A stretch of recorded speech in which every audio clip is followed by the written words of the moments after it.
வணக்கம். Welcome to mister review channel. நான் பார்த்த படங்கள் அப்படிங்கிற டாப்பிக்கில் நாம் இன்றைக்கி பார்க்கக்கூடிய திரைப்படம் கதை அண்டு டைரக்ஷன். மணிரத்னம் அவங்களோட கதை அண்டு இயக்கத்தில் ப்ரொடியூஸ் பார்த்துக்கிட்டனா எஸ் ஸ்ரீராம், மணிரத்னம் மற்றும் ஜான்ஸ் அகமது அவங்களோட ப்ரொடியூஷனில். சினிமோட்டோகிராஃபி பார்த்துக்கிட்டனா ராஜு மேனன் அவங்களோட சினிமோட்டோகிராஃபியில். எடிட்டிங் பார்த்துக்கிட்டனா சுரேஷ் யூஆர்எஸ் அவர்களோட எடிட்டிங்கில். ஏஆர் ரகுமான் அவர்களோட இசை மற்றும் பின்னணி இசையில். அரவிந்த் சாமி, மனிஷா கொய்ராலா, நாசர் மற்றும் பலர் நடித்து 1995 வருஷம் மார்ச் மாதம் 10 தியேட்டரிக்கல் ரிலீஸான பாம்பாய் அந்த படத்தை பற்றி தான் பார்க்க போகிறோம். இந்த படம் ஒரு ட்ரூ கதையை பேஸ் பண்ணி எடுக்கப்பட்ட கற்பனை கதை அப்படின்னா இந்த படத்தோட எண்ட்லைனே ஆரம்பிக்கும், ஸ்டார்டிங் ஆரம்பிக்கும். எதை பற்றினா இந்த பாபர் மசூதி இடிப்பு நடந்துச்சு பார்த்தீங்களா பாம்பேயில், அதை பேஸ் பண்ணி இந்த படம் எடுத்திருப்பாங்க.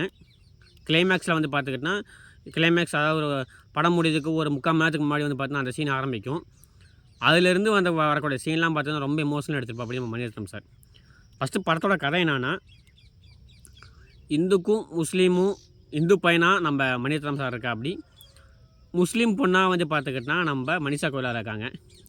இவங்க 2 பேருமே பார்த்துக்கிட்டனா ஒரு எதாச்சியாக பார்க்கும்போது 2 பேருக்குமே பார்த்துக்கிட்டனா காதல் நடந்தது. அந்த 2 பேருமே பார்த்தீங்கன்னா காதலிக்கும் போது இந்த 2 வீட்டு தரப்பையும் பார்த்தா அந்த காதலுக்கு எதிர்ப்பு தெரிவிக்கிறாங்க. இந்து தரப்பாகட்டும் முஸ்லீம் தரப்பாகட்டும் 2 வீட்லேயுமே பார்த்தா காதலுக்கு எதிர்ப்பு தெரிவிக்கவுமே 2 பேருமே பார்த்திங்கன்னா வீட்டை விட்டு வெளியே வீட்டை 2 பேர் கல்யாணம் பண்ணிக்கிறாங்க. கல்யாணம் பண்ணிவிட்டு பாம்பேயில் செட்டில் ஆகிறாங்க. அப்படி பாம்பேயில் செட்டில் ஆன உடனே அவங்க 2 வீட்டுக்குமே பார்த்தீங்கன்னா சரி இதுக்கு மேலே பொண்ணு இருக்க முடியாது, பையனை புரிஞ்சிருக்க முடியாது அப்படின்ட்டு அவங்க 2 பேருமே பார்த்துக்கிட்டனா 2 குடும்பமும் பார்த்தீங்கன்னா அங்கே வீட்டில் அப்பா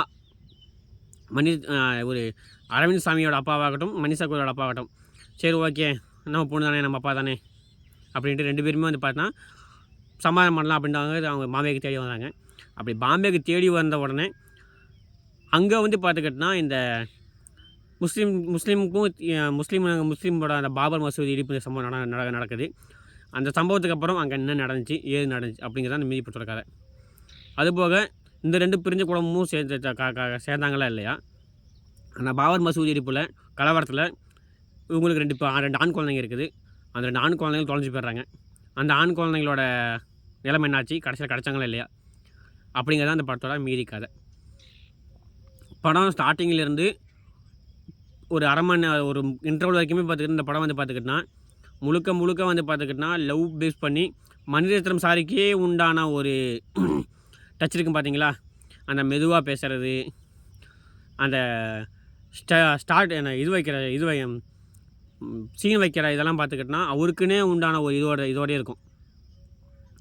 எப்படி தான் பார்த்தா மனுஷன் பிரேம் பிடிப்பானே தெரியாது, அந்த அளவுக்கு பார்த்துக்கிட்டனா பிரேம் பிடிப்பா. அப்படி மனிஷா கொய்ராலா பார்த்தா இந்த அளவுக்கு அழகாக காட்டியிருக்கா யாரும் காட்டியிருக்க மாட்டாங்க. அந்த அளவுக்கு பார்த்தா அவர் அழகாக காட்டியிருப்பா. அப்படி ஒவ்வொரு பிரேம்லையும் பார்த்தா மனிஷாரோட டச்சு தெரியும். அந்த அளவுக்கு பார்த்தீங்கன்னா இவர் பார்த்துக்கிட்டனா இந்த படத்துக்காக உழைச்சிருப்பா. அப்படி படத்தோட நாயகன் பார்த்தா அரவிந்த் சாமி ஆகட்டும், அவர் பார்த்துக்கிட்டனா ஒரு பிராமின ஐயராக நடிச்சிருப்பாருன்னு நினைக்கிறேன். முஸ்லீம் பொண்ணாக பார்த்தா மனிஷா கொய்ராலா நடிச்சிருப்பாங்க. இவங்க 2 பேருமே பார்த்துக்கிட்டனா காதலிச்சு அந்த காதலை பார்த்துக்கிட்டனா வீட்டை சொல்லி அந்த வீட்டில் எதிர்ப்பு வரும்போது அவங்க கொடுக்குற ரியாக்ஷன் ஆகட்டும், மனிஷா கொய்ராலாவை பார்க்கறதுக்காண்டி இங்கேருந்து அங்கே போய் அவ வீட்டு பொண்ணு கேட்கும்போது அங்கே நடக்கக்கூடிய சீன் ஆகட்டும், இதில் பார்த்தா நாசருக்கும் மனிஷா கொய்ராலா அப்பாவுக்கும் நடக்கிற சண்டையாகட்டும், இது எல்லாத்தையுமே பார்த்துக்கிட்டனா சூப்பராக எடுத்துருப்பாங்க. அரவிந்த் சாமியோட நடிப்பு பார்த்துக்கிட்டனா அந்த படத்துக்கு பார்த்தா ஒரு பெரிய ப்ளஸ் பாயிண்ட்டு. அவர் படத்துக்கு பார்த்தா சூப்பராக நடிச்சிருப்பா. அப்படி மனிஷா கொய்ராலா அரவிந்த் சாமிக்கு ஏற்ற ஜோடியாகவும் மணிரத்னம் சாருக்கு ஏற்ற ஒரு நடிகையாகவும் படத்தை நடிச்சிருப்பாங்க. அவங்களோட நடிப்பு பார்த்துக்கிட்டனா அந்த படத்துக்கு மிக மிக மிக முக்கியம். அதுவும் அந்த கிளைமேக்ஸில் பார்த்துக்கிட்டனா தன்னோட பசங்க காணாமல் போயிட்டாங்க, அவங்க என்ன ஆனாங்களோ ஏதானாங்களோ தெரியலையே, அந்த 2 பசங்களும் சின்ன பசங்களுமே பார்த்தீங்கன்னா என்ன பண்ணுறாங்க ஏது பண்ணுறாங்களோ தெரியலையே அவங்க என்ன இந்த கலவரத்தை மாட்டிட்டு எங்கே இருக்காங்களோ எது பண்ணுறாங்களோ தெரியலையே அப்படின்ட்டு ஒரு அம்மாவாக தன்னோட பசங்களை காணாங்கிற ஒரு ஏக்கத்தில் வந்து பார்த்துக்கிட்டா தேடுற சீன்லாம் பார்த்துக்கிட்டா அற்பமாக அவங்க நடிப்பில் வெளிப்படுத்திருப்பாங்க. அந்த வீட்டில் பார்த்தா மனிஷா கோயிலாக சூப்பராக நடிச்சிருப்பாங்க.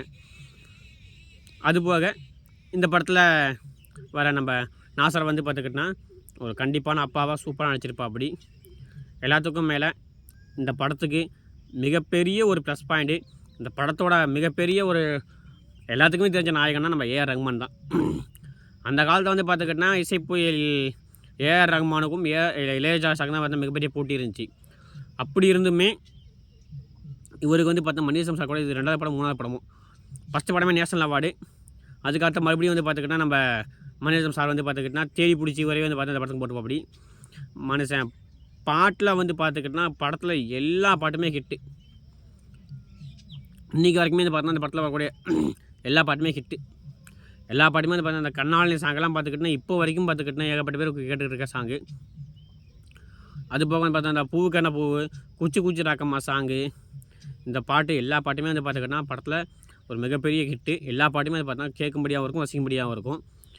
எல்லாத்துக்கும் மேலே பின்னணி இசையில் வந்து பார்த்துக்கிட்டா மனுஷன் மிரட்டிருப்பா. அப்படி மனிஷா கொய்ராலா இன்ட்ரடக்ஷன் பண்ணும்போது கொடுக்கக்கூடிய சீன்லாம் அவர் வந்து பார்த்துக்கிட்டா ஒரு மியூசிக் போட்டுப்பா. அப்படி நம்ம ஏஆர் ரஹ்மான் சார் அதெல்லாம் அல்டிமேட்டு. எல்லாத்துக்கும் மேலே கிளைமேக்ஸில் வந்து பார்த்துக்கிட்டா ஒரு ஃப்ளூட்டை வச்சு மனுஷன் வந்து பார்த்துக்கிட்டா ஒரு இசை பண்ணியிருப்பா. அப்படிங்க அதெல்லாம் கண்ணை மூடி கேட்கும்போது இந்த மனுஷன் எப்படா அந்த மாதிரி மியூசிக்கில் எடுக்கிறான், அந்த மாதிரி மியூசிக்லாம் எப்படி கற்பனை அந்த ஆளுக்கு வருது அப்படின்னு நினைக்க தோணும். அந்த அளவுக்கு வந்து பார்த்துக்கிட்டா அவரோட பின்னணி இசை இந்த படத்துக்கு வந்து பார்த்தா உயிர் நாடிங்க. சொல்லப்போனால் அந்த கிளைமேக்ஸ் சீனை வந்து பார்த்தா தூக்கி நிப்பாட்டுற அந்த பின்னணி இசை தான்.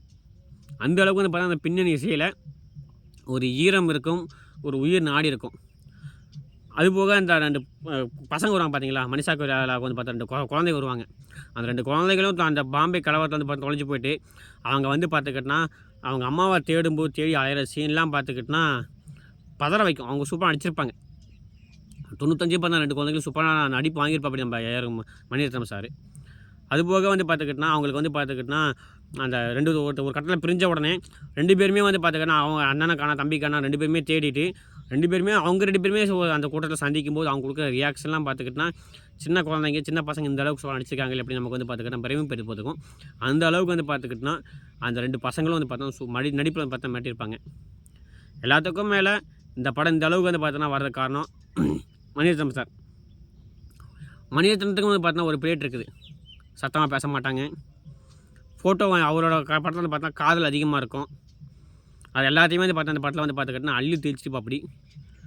ஆனால் அந்த கலவரத்தை வந்து பார்த்திங்கன்னா படம் பிடிச்ச விதம் வந்து பார்த்துக்கிட்டா அவர் வந்து பார்த்தா சூப்பராக மேக் பண்ணியிருப்பா. அப்படி மணிரத்னம் சார் அதை எப்படி வந்து பார்த்தா எடுத்தாங்கன்னு தெரியல. அது வந்து பார்த்தீங்கன்னா மணிரத்னம் சாருக்கே உண்டான ஒரு திரை நுணுக்கம் அந்த இது வந்து பார்த்தா மணிரத்னம் சாருக்கு தான் தெரியும். இந்த படம் வந்து பார்த்திங்கன்னா அப்போ வந்து பார்த்தா மிகப்பெரிய பேசப்பட்ட படம். எத்தனை பேர் இந்த படத்தை பார்த்தீங்கன்னு தெரியல. பார்க்காதவங்க கண்டிப்பாக இந்த படத்தை ஒரு டைம் பாருங்கள். குறிப்பாக பின்னணி இசைக்கான படத்தை நீங்கள் பாருங்கள். அதுவும் இந்த கிளைமேக்ஸில் இருக்கக்கூடிய அந்த ஃப்ளூட் இசைலாம் பார்த்துக்கிட்டா சூப்பராக இருக்கும். அதுக்காண்டி நீங்கள் இந்த படத்தை பார்க்கலாம். இந்த படத்தை எத்தனை பேர் பார்த்துருக்கீங்கன்னு தெரியல. பார்க்காதவங்க இந்த படத்தை ஒரு டைம் கண்டிப்பாக பாருங்கள். பார்த்தவங்க இந்த படத்தை உங்களுக்கு என்ன பிடிச்சது அப்படிங்கிறத கமெண்ட் பண்ணுங்கள். பார்த்து முடிச்ச உடனே வீடியோ பார்த்து முடிச்சோன்னே சேனல் சப்ஸ்கிரைப் பண்ணுங்கள். சப்ஸ்கிரைப் பண்ணிவிட்டு லைக் பண்ணுங்கள். நீங்கள் லைக் பண்ண தான் நம்ம வீடியோஸ் வந்து பார்த்துக்கிட்டோன்னா அதிக ப்ரமோஷன் பண்ண நம்ம யூடியூப் அல்காரிதம். ஸோ அதனால் நீங்கள் எந்த அளவுக்கு வந்து பார்த்தீங்கன்னா லைக் பண்ணுறீங்களோ அந்த அளவுக்கு வந்து நம்மளோட வீடியோ வந்து பார்த்தா இன்னும் வந்து பார்த்தா க்ரோ ஆகும். அதனால் வீடியோ பார்த்துட்டு சேனல் சப்ஸ்கிரைப் பண்ணிவிட்டு லைக் பண்ணிவிட்டு கமெண்ட் பண்ணுங்கள். 4 பேருக்கு நீங்கள் அந்த சேனல் ஷேர் பண்ணுங்கள். நீங்கள் அளிக்கக்கூடிய லைக்கும் கமெண்ட் தான் எனக்கு மிகப்பெரிய உதவி அளிக்கணும். மீண்டும் ஒரு முன்னோட்டம் சந்திப்போம். நன்றி, வணக்கம், தேங்க்யூ.